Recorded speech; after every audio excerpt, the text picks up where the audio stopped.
Hi everyone, this is the pack that I gave the ladies that attended the Prima event, and I thought it would be a good idea to make the class available to everyone. They got a lot of goodies in their pack. I really wanted to make a very special page for them, and I'm using some Frank Garcia paper. I'm using the new Finnebar plaster paste with this project, and of course one of my favorite stencils from Prima. Almost everything I used for this project is Prima. I'm just giving this a good stir because you never know, it was shipped from the USA to South Africa and some of the liquids might have separated, so it's always a good idea just to give your pastes a good stir, especially if it's a new product. Now, I haven't read much about the plaster paste, so I wasn't sure what to expect. With this stencil, it was a little bit liquid, so you will see at the end that it made a little bit of splotches, but that didn't concern me too much. So Finn released a few new rust paste sets, and I cut this frame for the ladies. It was in their packs. To apply rust paste is really one of the easiest things in the world to do. You literally start off with a base color, you dab it on, you move on to the next color of your choice. In this instance, I wanted a dark background, and then I went over to the next darkest color, which is this light brown, and now I'm going to move over to the light, I don't know what you would call it, vanilla creamy color, just to add some highlights. It is an absolutely fantastic product. The only advice I would like to give you is to use a very old brush because it is not very kind on your brushes. You can really only see and feel the texture once it is dry. These are some little resist tags.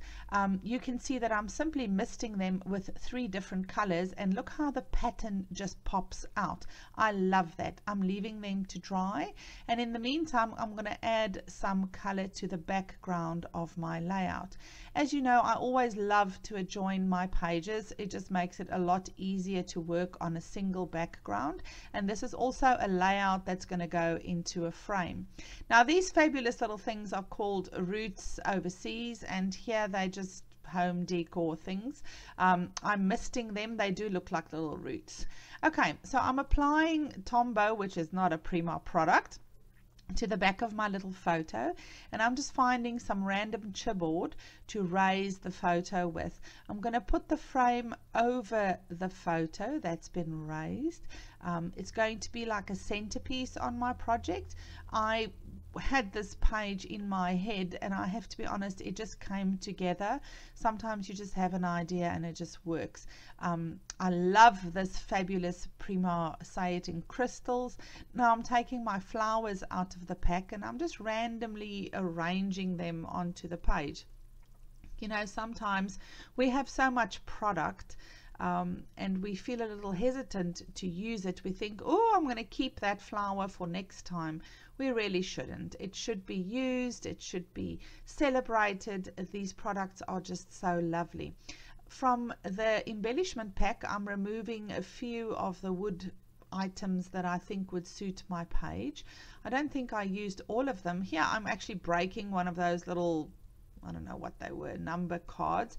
I had so many in the pack, but I don't know why I broke it, but I did.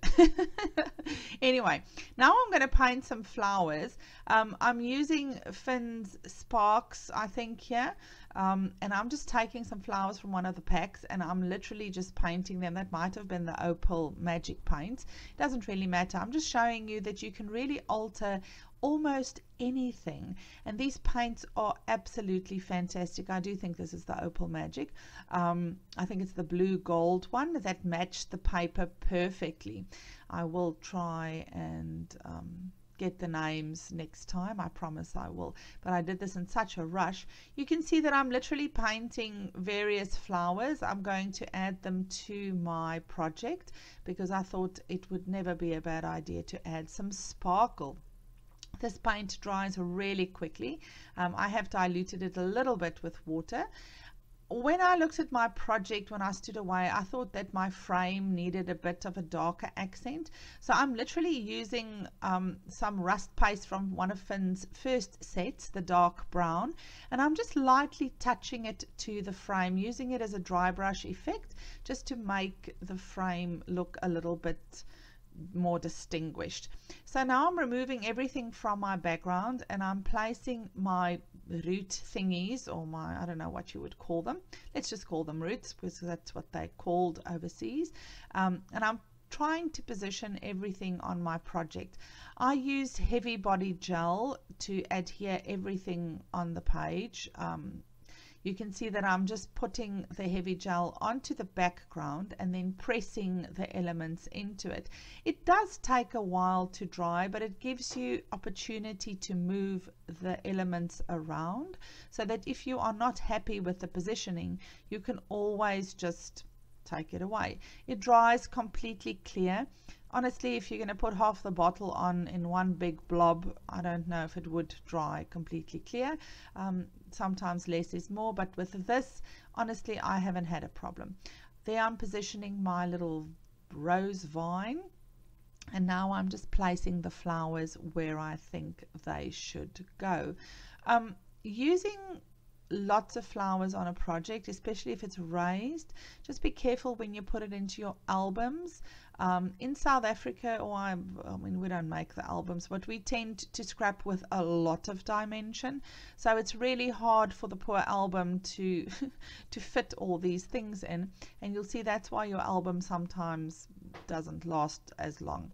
But this layout specifically I created to put into a frame, as it's going to be a gift for my parents. There you can see I'm just simply placing the elements where I think they need to go. Now I gave the ladies some melange pebbles, and I wanted to see if I could just paint them with the dark brown rust paste. Gave it a layer and put it to one side, and now I'm going to add rust paste to some flowers because I needed some dark brown flowers for contrast. You guys, this is just one of those magical products. I honestly, you'll see later on, I'm even going to use it to chalk. So I literally just add a little bit of water. I'm dabbing the rust paste onto the flowers, gives it texture, dries really quickly, giving the melange pebbles from Finn another coating. And here you can see I'm using it to chalk those tags. I love this product. It is one of those fabulous products that you simply can't get enough of. I'm just adding the string to the tags here. The tags came with the string. I know I misted quite a few of them, but I only used 2 for the project. You can never have too many tags, I think. So it's a good idea when you're busy with something to actually just do a bunch, otherwise you'd have to take everything out again. Okay, now I'm going to apply some Sparks, Finnabar Sparks paint. You can see I'm literally just rubbing it on with my finger, just to add a little bit of an accent to the flower, and I'm just positioning them where I can see on my project that I do need some low lights. Okay, that means something that's a bit dark. I'm folding them in half and I'm tucking them behind some of the other flowers. It's really just to create layer and effect. And once again, I'm applying them with the heavy body gel, gluing them. I think maybe that was 3D gloss gel, I can't remember. It does the same thing.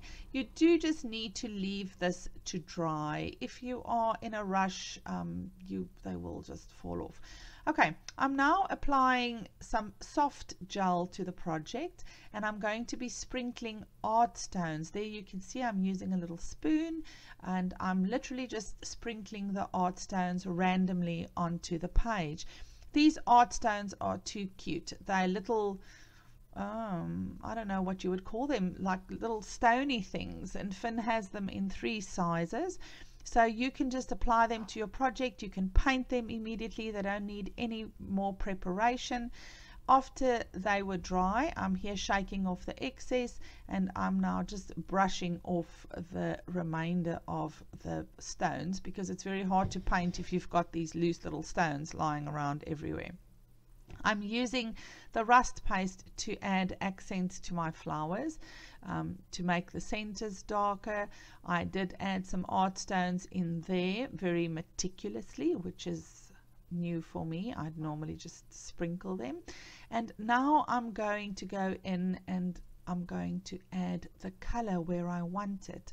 You will see that I'm using some of her brass rust paste that came with the second set, the patina set, and I'm just painting using a normal brush, just painting. There I'm misting some of the paint that I've added. It actually spreads beautifully and it just gives it a softer look, and it makes the ink pool around the art stones. You should really experiment with the inks and the paints that you own. You don't necessarily have to buy all these products. It was for a Prima event, so but I do love Prima. It is without a doubt one of my favorite brands of all time. Here I'm adding some of the sparks. I think it's Magical Pond is the color, to my frame because I felt it needed some highlights. Remember last I added the dark rust paste, and that's it. I truly loved making this page. It was a lot of fun to do it. Hope you enjoyed the class, and ladies who attended Prima, see you next year.